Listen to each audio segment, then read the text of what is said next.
Hello everyone. तो आज हम क्लास 8 के चैप्टर 13 जो कि लास्ट चैप्टर है इसे शुरू करने जा रहे हैं। तो आ जाइए सभी, हम लाइन बाय लाइन इसे रीड करते हैं। तो हम इसे पढ़ के अच्छे से समझने का प्रयास करेंगे। तो आइए, संसार को हम मुख्य रूप से अपनी ज्ञानेंद्रियों से जानते हैं। ज्ञानेंद्रियाँ जानते हो भैया क्या होती है? आँख, नाक, कान, त्वचा। संसार को हम मुख्य रूप से अपनी ज्ञानेंद्रियों से जानते हैं। ज्ञानेंद्रियों में से एक सबसे महत्वपूर्ण ज्ञानेंद्रिय है। इसकी सहायता से हम पर्वत है, नदी है, पेड़ पौधे हैं, कुर्सी है, मनुष्य है, अपने चारों ओर की अन्य अनेक वस्तुओं को देखते हैं। तो वो कौन सी होगी जिससे हम देखते हैं? तो आँख हो गई भैया। आकाश में बादल, इंद्रधनुष तथा उड़ते पक्षियों को भी देखते हैं। रात्रि में हम चंद्रमा, तारों को देखते हैं। दृष्टि द्वारा आप इस प्रकार की पृष्ठ पर छपे शब्दों को, वाक्यों को देख पाते हैं। तो कुछ समझ आया? ये कह रहा है कि भाई संसार में मुख्य रूप से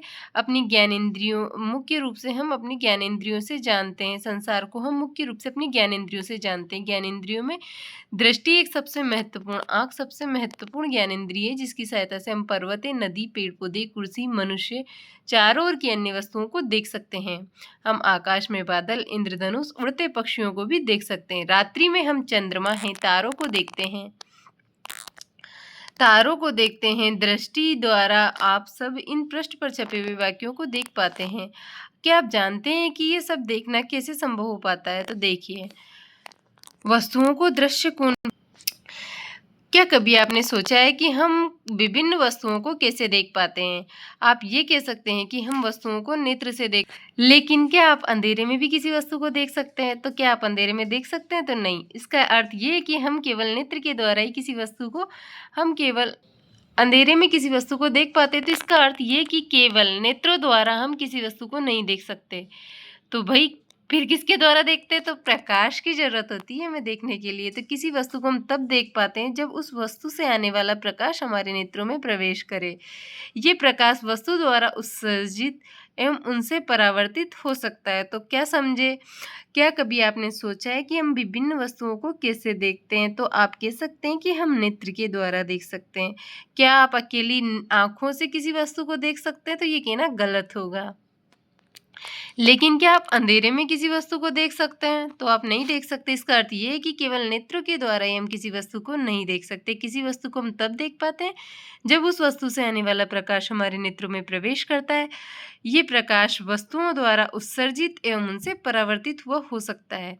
तो आइए आगे हम इसे कंटिन्यू करते हैं। आपने कक्षा 7 में सीखा है कि पॉलिश किया हुआ चमकदार पृष्ठ दर्पण की भांति कार्य करता है। जब आप किसी दर्पण को पीछे पॉलिश कर देते हैं, रजत या सिल्वर की पॉलिश कर दी जाती है, तो वो शीशा हो जाता है। जब आप कोई पॉलिश किया हुआ एवं चमकदार पृष्ठ दर्पण की भांति कार्य करता है। दर्पण अपने ऊपर पड़ने वाले जो प्रकाश की दिशा को परावर्तित कर देता है। जैसे उस पर कोई प्रकाश पड़ता है तो उसे परावर्तित कर देता है। क्या आप बता सकते हैं कि किसी पृष्ठ पर पड़ने वाला प्रकाश किस दिशा में परिवर्तित होता है? तो आइए ज्ञात करें परावर्तन के। किसी मेज या ड्राइंग बोर्ड पर सफेद कागज की एक शीट लगाइए। आपको करना क्या है? एक टेबल लेनी है, उसके ऊपर एक टेबल लेनी है, फिर एक ड्राइंग बोर्ड ले लीजिए। उस पर एक सफेद कागज की एक शीट लगाना है। एक कंघा लीजिए और इसके बीच में एक दांते को, ठीक है, एक कंघा लेना है और कंघे को करना क्या है? इसके बीच एक दांता जो है उसको छोड़ दीजिए और बाकी जितने भी स्थान है उनको बंद कर दीजिए। यहाँ देखिए, ठीक है, बंद कर दीजिए। इस कार्य के लिए आप काले कागज की पट्टी का प्रयोग कर सकते हैं। आपको करना क्या है? जो कंघा है उसकी सारी सरफेस पे काली कंघी काली पट्टी से ढक देना है और जो एक एक जो दांता है ना उसको छोड़ देना है, ठीक है। उसके बाद इस कार्य में आप काले कागज की पट्टी का प्रयोग कर सकते हैं। फिर उसके बाद कंघे को कागज की सीट के लंबवत पकड़िए। जो कंघा है ना उसको कागज की जो सीट है उसके लंबवत पकड़िए। कंघा लेना है, उस पे चारों ओर उसे क्या करना है? कागज की एक काली पट्टी से कवर कर देना है और फिर उसे कागज की जो सीट भी चाहिए ना उसके लंबवत मतलब सीधा पकड़ना है। फिर एक टॉर्च की सहायता से कंघे का जो खुला स्थान, जो एक दांता आपने छोड़ दिया है, उस पर क्या करना है? प्रकाश डालना है। फिर टॉर्च और कंघे के थोड़े से समायोजन के पश्चात आप कंघे के दूसरी ओर कागज की सीट के अनुदिश प्रकाश की एक किरण देखेंगे। कंघे तथा टॉर्च को इस स्थिति में स्थिर रखिए। प्रकाश किरण के गमन पथ के सामने समतल दर्पण की एक पट्टी रखिए। आप क्या देखते हैं कि प्रकाश परावर्तित हो जाता है। तो आपने किया है क्या, एक कंघा ले लिया है, कंघे को पूरा कवर कर दिया, सिर्फ एक दांते को छोड़ा है। उसके अलावा जो सीट बिछाई थी उसके लंबवत कंघे को रखा है। एक टॉर्च, सामने से एक टॉर्च मारी है उसके अंदर। टॉर्च की सहायता से कंघे की खुले स्थान की ओर प्रकाश डाला है। टॉर्च और कंघे के थोड़े से समायोजन के पश्चात आप कंघे के दूसरी ओर कागज की सीट पर अनुदिश प्रकाश की एक किरण देखेंगे। कंघे तथा टॉर्च की स्थिति में स्थिर रखिए। प्रकाश किरण के गमन पथ के सामने, जो प्रकाश किरण आ रही है उसके गमन पथ के सामने एक समतल दर्पण की एक पट्टी रखी है। आप क्या देखते हैं, तो आइए भाई यहाँ देखते हैं परावर्तन दर्शाने की व्यवस्था। ऐसे रखना है आपको, दर्पण, कंघी, सीट, ये डायग्राम में दिया हुआ है, सब कुछ ऐसे सेट करना है। ठीक है, तो सब समझ में आ रहा है बेटा। तो आगे हम देखते हैं, दर्पण से टकराने के पश्चात जब प्रकाश दर्पण से टकरा जाता है, जब प्रकाश दर्पण से टकराता है तो दर्पण से टकराने के पश्चात प्रकाश की किरण दूसरी दिशा में, जैसे दर्पण से टकराता है वैसे प्रकाश की किरण दूसरी दिशा में, दर्पण से टकराने के पश्चात प्रकाश किरण दूसरी दिशा में परावर्तित हो जाती है। किसी पृष्ठ पर पड़ने वाली प्रकाश की किरण को आपतित किरण, पृष्ठ से परावर्तन के पश्चात वापस आने वाली प्रकाश किरण को परावर्तित किरण कहते हैं। जैसे कोई ये कांच है, यहाँ पर प्रकाश की किरण आई और इससे टकराकर वापस दूसरी दिशा में चली गई, दूसरी दिशा में परिवर्तित हो गई, तो जो आई उसे आपतित किरण कहते हैं और जो चली गई उसे परावर्तित किरण कहते हैं। ठीक है, तो आइए, प्रकाश किरण का अस्तित्व एक आदर्शीकरण है। वास्तव में हमें प्रकाश का एक संकीर्ण किरण पुंज प्राप्त होता है जो अनेक किरणों से मिलकर बना है। सरलता के लिए हम प्रकाश के संकीर्ण किरण पुंज के लिए किरण शब्द का उपयोग करते हैं। तो कुछ समझ आया कि प्रकाश किरण का जो अस्तित्व एक आदर्शीकरण है, जो प्रकाश किरण है ना उसका जो अस्तित्व है एक आदर्शीकरण है। वास्तव में हमें प्रकाश की संकीर्ण किरण पुंज प्राप्त होता है। प्रकाश किरण का जो अस्तित्व एक आदर्शीकरण है, वास्तव में हमें एक प्रकाश का एक संकीर्ण किरण पुंज प्राप्त होता है जो अनेक किरणों से मिलकर बना होता है। सरलता के लिए हम प्रकाश के संकीर्ण किरण पुंज के लिए किरण शब्द का, इतना बड़ा नहीं बोलेंगे, प्रकाश का संकीर्ण किरण पुंज, तो हम इसे क्या बोल देंगे, एक शब्द का यूज करेंगे, किरण। ठीक है, अब देखिए, अपने मित्रों की सहायता से, भाई अब आपके कुछ दोस्त भी होंगे, उनकी हेल्प लीजिए। अपने मित्रों की सहायता से कागज पर समतल दर्पण की स्थिति तथा आपतित परावर्तित किरणों को दर्शाने वाली रेखाएं खींचिए। ठीक है, दर्पण तथा कंघे को हटाइए। करना क्या है भाई, दर्पण और जो कंघी है उसको हटाइए। दर्पण को निरूपित करने वाली रेखा के जिस बिंदु पर आपतित किरण दर्पण से टकराती है उस पर दर्पण से 90 डिग्री का कोण बनाते एक रेखा खींचिए। ये रेखा परावर्तक पृष्ठ के उस बिंदु पर अभिलंब कहलाती है। ठीक है, आपतित किरण तथा अभिलंब के बीच का कोण को जो है, आपतित किरण और अभिलंब के बीच का जो कोण है वो आपतन कोण आई कहलाता है। तो यहाँ पर देखिए, ये दर्पण है, ये दिख रहा है, ये दर्पण लगा दिया। किसी को भी मान लो ये किरण आई, आपतित किरण, और इससे जो 90 डिग्री पर ये सीधा खड़ा है अभिलंब, और किरण चली गई परावर्तित किरण, ये आपतित किरण आई, ये आपतन कोण हो गया, और ये निकल गई इधर, ये परावर्तन कोण हो गया। ठीक है, परावर्तित किरण तथा अभिलंब के बीच के कोण को परावर्तन कोण, ये R से डिनोट करते हैं इसे। आपतन कोण तथा परावर्तन कोण को मापिए। इस क्रियाकलाप को आपतन कोण परिवर्तित करके कई बार दोहराइए। प्रेक्षणों को सारणी 13.1 में लिखिए। यहाँ देखिए, आपतन कोण तथा परावर्तन कोण, ऐसे भाई ये दर्पण है, आपतित किरण, कोई किरण आई, ये इधर से किरण आ रही है, ये किरण आई आपतित किरण, तो ये आपतन कोण बन गया, ये विलंब हो गया। इनके बीच का जो दर्पण और जो यहाँ पर क्या लिखा था अपन, एक लाइन, उस दर्पण पर 90 डिग्री बनाते एक रेखा खींचिए। रेखा परावर्तक पृष्ठ पर उस बिंदु पर अभिलंब कहलाती है। ठीक है, तो यहाँ पर जो बीच में खींचा है दर्पण से 90 डिग्री पर है, मतलब ये क्या कहलाता है, उसका अभिलंब कहलाता है। इधर किरण चली गई, परावर्तन कोण हो गया, परावर्तित किरण होगी, इसे R से डिनोट करते हैं। इतना समझ आया।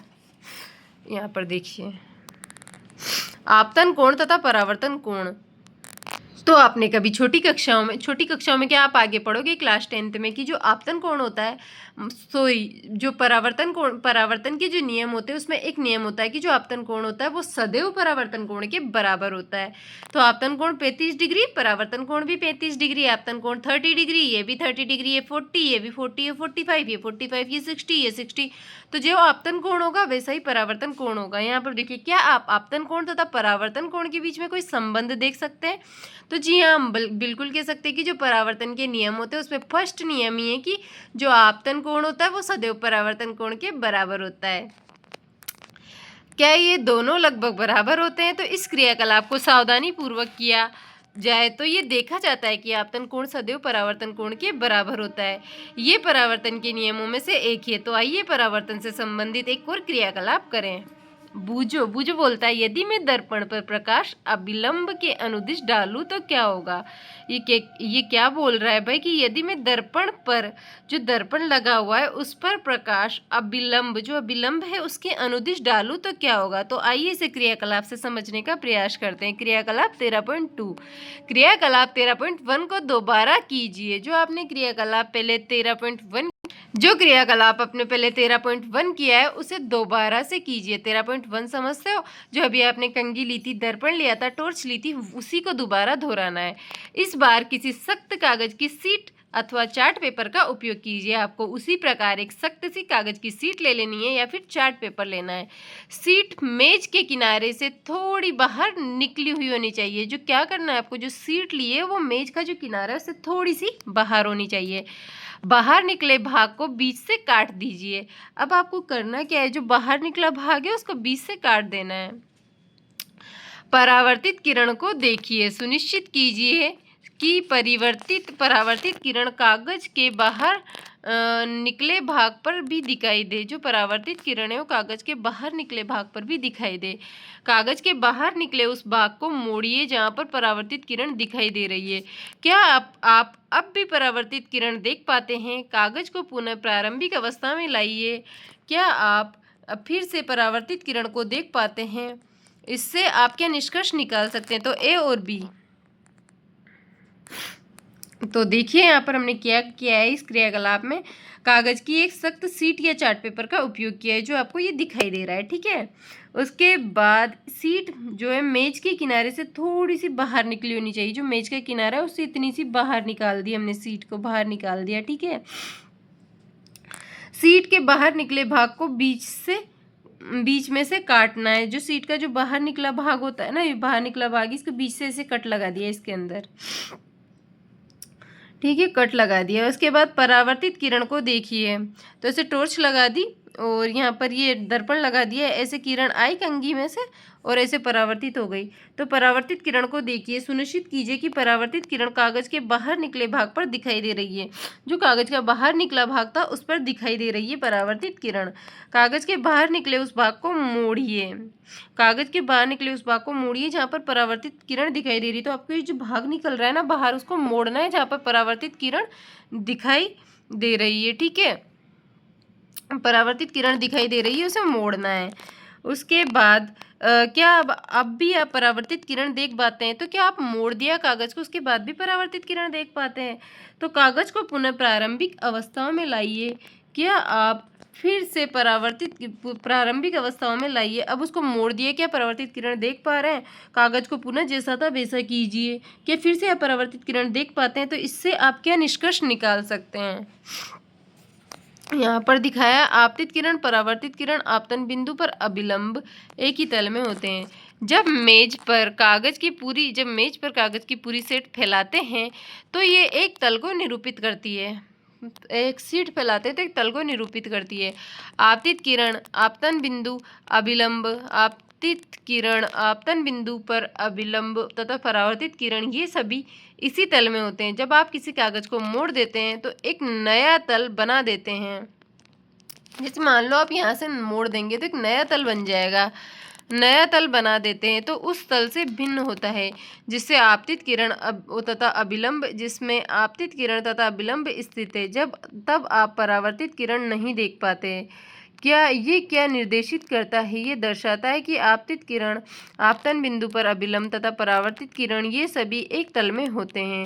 ये परावर्तन का एक अन्य नियम है। पहेली तथा बूजो ने उपरोक्त क्रियाकलाप टॉर्च के स्थान पर सूर्य को प्रकाश स्रोत के रूप में उपयोग करके कक्षा के बाहर किए थे। भाई दूसरा नियम, पहला नियम क्या था कि आपतन कोण सदैव परावर्तन कोण के बराबर होता है, परावर्तन के नियम है, ठीक है। दूसरा क्या था, आपतित किरण आपतन बिंदु पर अभिलंब, आपतन बिंदु जो होता है उस पर अभिलंब तथा परावर्तित किरण एक ही तल में होते हैं। कक्ष के बाहर किए आप भी प्रकाश के स्रोत के रूप में सूर्य का उपयोग कर सकते हैं। इन क्रियाकलाप को किरण वर्ण रेखा उपकरण का प्रयोग करके किया जा सकता है। ये उपकरण राष्ट्रीय शैक्षणिक अनुसंधान एवं प्रशिक्षण परिषद एनसीईआरटी के द्वारा निर्मित किट में उपलब्ध है। बूजो को याद आया कि उसने कक्षा 7 में समतल दर्पण द्वारा बने किसी वस्तु के प्रतिबिंब के कुछ लक्षणों का अध्ययन किया था। पहेली ने उसके उन लक्षणों का स्मरण करने के लिए पूछा, क्या प्रतिबिंब सीधा बनता है? समतल दर्पण जिसमें हम मुंह देखते हैं अपना, ठीक है। समतल दर्पण का प्रतिबिंब कैसा बनता है? सीधा बनता है या उल्टा बनता है? तो जब हम अपना मुंह देखते हैं तो हमको सीधा दिखता है ना, हो तो सीधा बनता है। क्या प्रतिबिंब का साइज वस्तु के साइज के बराबर, क्या प्रतिबिंब जो दिख रहा है उसका साइज वस्तु के साइज के बराबर था? तो बिल्कुल। पहला, समतल दर्पण में बनने वाला प्रतिबिंब सीधा बनेगा, प्रतिबिंब वस्तु के साइज के बराबर होगा। क्या प्रतिबिंब दर्पण के पीछे उतनी ही दूरी पर दिखाई देता है जितनी दूर वस्तु दर्पण के सामने रखी हुई है? तो ये भी सही है। कि प्रतिबिंब पर्दे पर प्राप्त किया जा सकता है? तो जो समतल दर्पण का प्रतिबिंब है वो पर्दे पर प्राप्त नहीं किया जा सकता। आइए निम्नलिखित क्रियाकलाप में समतल दर्पण द्वारा बने प्रतिबिंब पर बनने वाले कुछ और अधिक प्रतिबिंब बनने के बारे में कुछ और अधिक समझें। तो आपको ये इम्पोर्टेंट है, ये क्वेश्चंस पूछे जा सकते हैं भैया आपके एग्जाम में। जैसे अभी रेलवे एनटीपीसी का एग्जाम चल रहा है, पूछे जा सकते हैं कि समतल दर्पण में प्रतिबिंब किस प्रकार बनता है। तो ध्यान रखें कि समतल दर्पण में बनने वाला प्रतिबिंब सीधा होता है और जितनी बड़ी वस्तु होती है, जितना साइज वस्तु का होता है उतनी वस्तु के साइज के बराबर सीधा होता है, वस्तु के साइज के बराबर होता है, उतनी दूरी पर बनता है जितनी दूरी पर वस्तु रखी हुई है। इसे पर्दे पर प्राप्त नहीं कर सकते। समतल दर्पण का जो प्रतिबिंब होता है उसे पर्दे पर प्राप्त नहीं किए कर सकते, आभासी होता है। मतलब ये समतल दर्पण के प्रतिबिंब को पर्दे पर प्राप्त नहीं किया जा सकता, ये आभासी होता है। क्रियाकलाप 13.3। तो क्रियाकलाप 13.3 को हम कल देखेंगे। आज के लिए इतना ही, आप इसे रीड कीजिए। आई होप आपको सब कुछ अच्छे से समझ आएगा। तो आज के लिए इतना ही, तब तक के लिए जय हिंद, जय भारत। मिलते हैं कल।